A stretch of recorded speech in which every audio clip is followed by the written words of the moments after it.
Hey everyone, this is Tell the Truth Sports Radio, and I'm your host, Ron Fitch. I'm going to tell you the truth about the NFL. Since there were big games on Tuesday and games on Monday, everything was switched around because of the COVID situation. I have to do a midweek show. I want to break down the NFL, state of the NFL right now, and the truth. There were some good wins. There were some really bad losses. The bad losses, of course, the Chargers set the tone with all the nonsense that happened there, with the stumbling over the 2 feet when the runner was headed toward the end zone on the first play of the game on a kickoff, and the Chiefs end up winning after the Chargers go for it on 4 other times, didn't make it. Titans, bad loss. The second half, they fumbled the ball, interception, fumble, interception, fumble. It was a complete disaster when they had the game in complete control at 13-3 with the ball. 20-3 ends the game, and they couldn't. And they could pay, because a lot of these times these losses carry over. This Charger loss was horrific. They thoroughly outplayed the Chiefs. Then you had, let me look at the really bad losses. Ravens and the Packers, because Harbaugh went for it again with a backup quarterback with a pedestrian play for a 2-point conversion when they should have kicked the extra point, and then you had stopped the Packers just recently with a sack. So there's an opportunity. I know you're giving Aaron Rodgers 40 to 50 seconds. You got to take your chances there, kick the extra point, because if you stop them and you get the coin toss, you could go in the way you were moving on the Packers defense. You could go in for it to kill, but they lost the game, didn't they? The Buccaneers not scoring a point with Brady. I mean, I looked at the lineup. You had Gronk, and I know that the other players got hurt. I mean, I know Evans had got hurt, but he had played. You had Gronk. Fournette got hurt, but he didn't do anything. He didn't run the ball that well. And you had O.J. Howard for a brief stint, and you couldn't score a single point against the Saints. Own them. And Brady has a 7th ring because Cook, their tight end who's on the Chargers, now fumbled the ball. And the Saints were controlling they blew the Buccaneers out twice in the regular season last year. And they were in control with 1 possession lead, with a chance to take a 2-possession lead. They were driving, and that would have been it. And Cook fumbles. And if he doesn't fumble and they drive in, Drew Brees has another ring. Drew Brees got 1 ring, lost 2 rings. Pass interference, bad call against the Rams. They beat the Patriots. And then last year with the Cook fumble, where he was driving in, and they were going to take out the Bucs, but that was big. That helped the Buccaneers win their 2nd Super Bowl. And the Saints owed the Buccaneers. It's not really worth a lot because the Saints aren't going to the playoffs. So it's just one of those stats. The worst loss of the week was the Cardinals not showing up against the Lions. Are you kidding me? I mean, are you kidding me to get blown out? The Lions they play hard. I can tell you, all year long, they battled the Rams. They tied Pittsburgh. They should have beat the Bears. There was a lot of times they should have won. They fought hard. And I don't know if the Cardinals respected that. They were outplayed, outcoached 30-12. They got annihilated. And Goff is 9-1 against the Cardinals. So he's comfortable against the Cardinals. And that's going to cost the Cardinals. Cardinals going to either play Green Bay. They're going to have to go to Dallas. I think the Rams are going to win the division. And the Cardinals are going to have to go on the road, either in a cold weather spot or have to go to Texas, which Kyler Murray does like playing against the Cowboys in Texas. He's a Texas kid, but that's a whole different monkey when you get in the playoffs against a Dallas team that is really playing good defense. They can get after you, and the Cardinals don't run the ball. I wouldn't like that matchup. I'd put all my money on the Cowboys in that game. But I like how the Rams are playing. I got a couple of concerns. They beat the Seahawks. They were down 10-3. They won 20-10. Cooper Kupp and Stafford is as good a 1-2 punch as you'll see in the entire NFL. I mean, he had 9 catches for 136 yards and the 1 touchdown. Stafford threw a BB down the middle. It it's a thing of beauty watching those two guys pitch and catch, because Kupp is a superior route runner. He can get deep, he can go short. They play him at tight end, they play him in a running back, they have him run the jet sweep, they fake the jet sweep to the running back or the receiver, then they have Cooper Kupp run a post route as your eyes are being deceived, thinking that you're going to see a jet sweep that Coach McVay loves to run. And Sonny Michel is running the ball well in between the tackles. He's running hard. He's breaking tackles. He's catching the ball in the backfield. Higbee will be back. Jefferson makes plays. The one thing I want to see Beckham get the ball a little more. I want to see Cooper Kupp and then Higbee. I want them to run. What I want to see out of the Rams is get that one or two deep balls that Beckham that blows a cover off the offense. Because now, if you get the ball to Beckham deep, or you get him in the jet sweep and he uses his ability to run, that's going to take away any option, especially in the playoffs, when a team like a Dallas or Green Bay, they want to scheme Cooper Kupp. We're going to put two guys on him. We're going to bracket. We're going to have a safety peek at him. We're going to make sure that he's not going to beat us under no circumstances.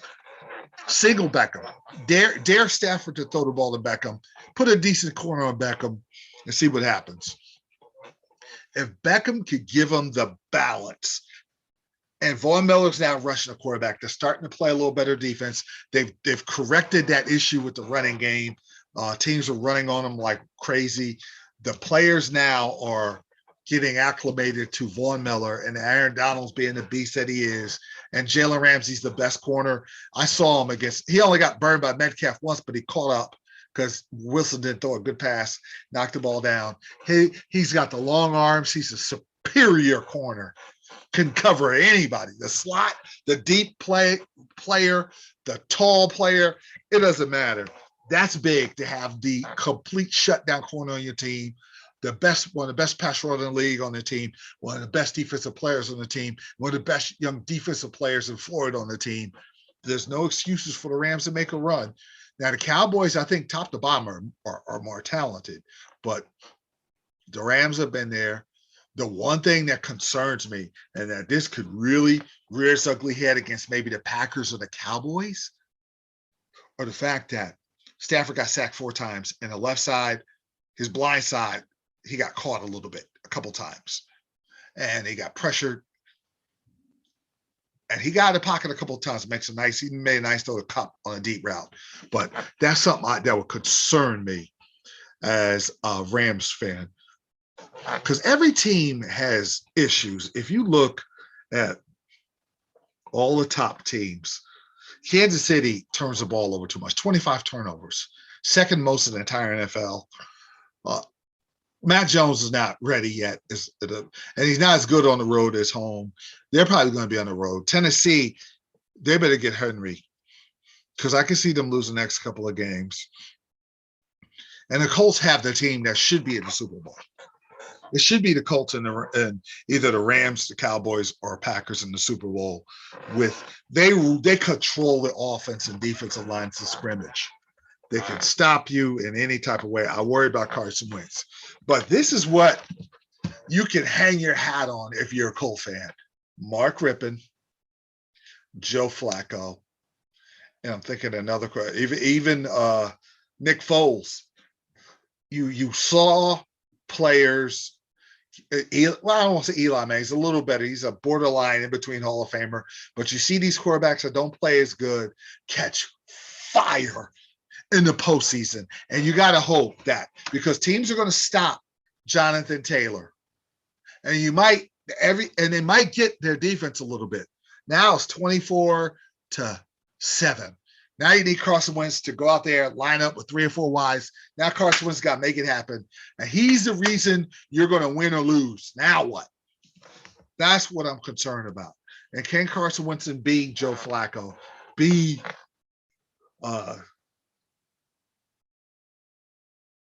Mark Rippon of 91 Redskins? Can he be that guy that's going to come out of nowhere and make it happen? We shall see. The Chargers are young. Their coach is young. They're too reckless. They're going for it when they should be kicking field goals. That's going to have a residual effect. Buffalo's a team I picked to go Super Bowl, but they got to figure out how to run the ball. They got New England this week. That's going to tell. I'm picking Buffalo to win. I wouldn't put money on that. This is my hunch because Buffalo lost at home. I got a feeling New England's a little vulnerable right now. That's the big game of the week. I don't like Baltimore. I don't like that whole AFC North. I don't like. Cincinnati's not ready yet. They could be, if they beat Baltimore, they'll win the division. If they lose to Baltimore, I don't know what to think of that division if that happens. But if Cincinnati beats Baltimore, then I would think they'll get in. They're not quite ready to make a run. They're good enough to win the division. And then you just got a bunch of also-rans after that. The NFC, it is all about Green Bay, Dallas, and the Rams are the dudes in the division. Tampa, I don't like their secondary with the injuries. You got Cockrell. He used to play for Pittsburgh. He flat out stinks, and he's their starting corner. Arizona, they don't run the ball enough. Frisco is one of those teams that could come in there and upset one of those, the Green Bays and the Rams and the Cowboy. They can walk on because of how good their defense is. If Garofalo can have a Mark Rippon and Joe Flacco kind of moment in the playoffs, they could make a run and they could pull off an upset because they control the lines of scrimmage. That's always big when it gets colder and when it gets later in the season, when you're dealing with injuries and the war of attrition. When you control the line of scrimmage, you are king. And I like the Eagles are making a little bit of a run. The Eagles in New Orleans are in the bottom of the playoff situation. Minnesota, I don't trust. So that's yet to be determined. But as far as the games are concerned, the really big games, when you look at it, Rams and Vikings. Rams at the Vikings. Very good one. Steelers and Chiefs could be a decent game if the Chiefs turn the ball over. They bring Pittsburgh into the game. If the Chiefs play a clean game, they'll win 41-10. But if they're going to turn the ball over and look as sloppy as they did last week, that'll be somewhat of a competitive game. But if they're going to be clean and they're just going to be the Chiefs, it'll be a bloodbath. I think the 49ers are going to beat the Titans in Tennessee without Henry. I like the Packers over the Browns. I like the Cardinals over the Colts. Even though I'm bullish on the Colts, the Cardinals are home, and after that embarrassment, the Colts are catching the Cardinals at the wrong time. If this was any other time, I'd pick the Colts. This is the wrong time. After that humiliation, the destruction of the Cardinals went through in that game against the Lions. And the Bills and Patriots. That is the game. You know, I expect Dallas to mop the floor up with Washington at home, but the Cowboys are not scoring though. Like the game against the Giants was the Giants backup quarterback. You expect 41-50 because of the way their defense played and how unblockable Parsons is with Lawrence back there, but they have to kind of get it going. And they do give up. They play great defense, but they give up big plays too. They make big plays. They are the best turnover defense in the league, but they can get scored on. But because of how hard they are to block, that makes them a contender. That makes me say, I picked the Rams to go Super Bowl, but when I look at Dallas, I'm like, I realize all that talent that team has. I don't trust the coach, but it might not even matter if you got that much talent.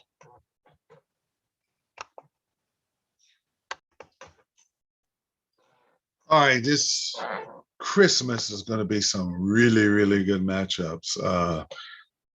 You got the Knicks and Hawks, but the Hawks are without Young and they're Gallinari because of the COVID. So the Knicks will whoop up with them. But I think the Knicks wanted Young there to get their pound of flesh for him dancing on their logo last year, but they're not going to get a chance. They'll have to see him another time. Warriors and Suns at 5 o'clock is the game. The Nets and Lakers are the name game. It's the showcase game. Celtics and Bucks are pretty good. The Mavericks or Jazz is solid, but the Warriors and the Suns, 25-6 and 25-5 Suns, they split. Both teams whooped up on the other on their home court. We get to see. I get to see this again, and I'm gonna tell you something. I love LA, and I'll let me get to LA first before I get to this matchup. With the Lakers, I think they're going to make a move. They're of course they're struggling, and people say, they're old and they're done. I don't think they're done making a move. I think they're going to take Horton Tucker and flip him for either Ben. That's going to be hard because you're probably not going to get pennies on the dollar for Ben Simmons, unless the Sixers just say, you know what, Horton Tucker's a good young talent. Maybe add another player from the Lakers. And we're now he could go to the Sixers and really be a good young star, and Ben will play hard for LA because he loves LeBron. Trust me. I hung out with Ben Simmons. Trust me. You see the on my picture there when I interviewed him. Trust me on this one. He loves LeBron. He would play hard for LeBron. But that I don't think they're going to get him. I think Turner is a possibility. I would get Jeremy Grant. He's the perfect wing player that they need. They need that young, hard-nosed wing player that can get you buckets. He can get you what you need with whenever the players, whether it's AD or LeBron now, he can carry you a little bit because he can score, he can shoot, he can get you buckets on his own. And they would just have to implement him at the offense. That would help because you're not going to trade Westbrook. You're going to try to just see if Westbrook fits. And he's a good hard-nosed defender. And then Munn is coming back if you don't trade him. If you go THT, Horton Tucker, just for Grant, straight up, that's smart because you'll have between Bradley and Munn, LeBron will defend. He's older, but AD will defend. By the end of the year, you'll see the defense be a little better. I think if they have to make a move. I think if they make that move, that clears up the guard situation, got too many of the same players, then you get that bigger wing player. And I think you could go a little big and still keep your quickness, and it makes sense. But that's neither here or there. Right now, if everything stays the same, the best two teams are Phoenix and Golden State. If LA can't get it together, I'm an LA fan, but if they can't get it together, I'm going to tell you something. This is what I want to see. I want to see the Bucks play the Nets in a rematch in the conference finals. Those seem like the two best teams, or the Bulls versus the Nets. Any team versus the Nets with Kyrie there, hopefully they work that nonsensical issue they got where he could play the rest of the season, not just on the road. I want to see any combination play the Nets, whether it's Miami, whether it's Chicago, or I don't know. I see what the Sixers are going to do, but I want to see the Milwaukee Nets first and foremost, if possible. Wouldn't mind the Bulls at all. That'd be a cool playoff. My conference finals in the West, I want to see Phoenix and Golden State. I can't get enough of these two teams playing each other. Paul versus Curry, and Klay Thompson be back there, and Booker, the old versus young. Can Klay defend Booker? Klay's a great defender. Booker patterns himself after the Black Mamba. Bridges, and you got Peyton, you got defenders. Phoenix got with Ayton. That's advantage. I don't know if Weissman could deal with Ayton. Golden State's so shrewd, and their front office is so good, they'll probably add somebody, whether it is a Turner from Indiana. They'll look to see which team is not that good that they could pick a piece off.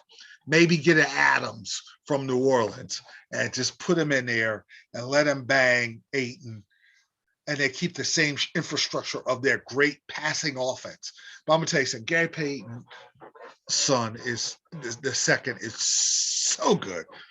He's a young, small version of Rodman that just gives that team toughness. But the Suns can get up and down the court. Golden State get up and down the court. They get after each other in a kind of hard-nosed, clean way that I love. That's the part of the NBA I love. I cannot wait to see those. I can't wait to see LeBron versus KD now. That's a cool matchup. If LeBron's going to guard him, and if LA could kind of get themselves together, and they'll be home, so they'll play with pride, but the Nets will look to win that game too. But Phoenix and Gold State, that is the game of the week.